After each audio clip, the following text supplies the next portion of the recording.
কোশ্চেনটাতে বলেছে যে a scheme like buy 6 get 4 free, মানে 6টা কিনলে 4টা ফ্রি পাবে।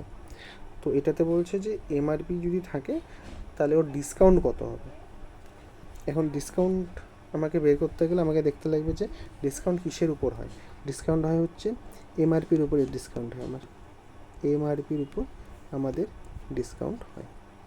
ঠিক আছে, তাহলে এখানে আমি যদি ডিসকাউন্ট যদি বের করতে চাই তাহলে আমাকে দেখতে হবে কয়টা জিনিস ফ্রিতে দিচ্ছি, কারণ সেটাই তো ডিসকাউন্ট কাস্টমারের জন্য।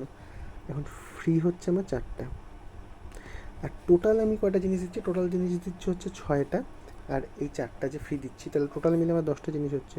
এখন এটাকে আমি যদি পার্সেন্টেজে আনতে চাই তাহলে আমাকে 100 দিয়ে গুণ করতে হবে। তাহলে আমার এখানে বের হচ্ছে 40%, 40%। ঠিক আছে, তাহলে এটার অ্যান্সার হয়েছে অপশান বি, 40%।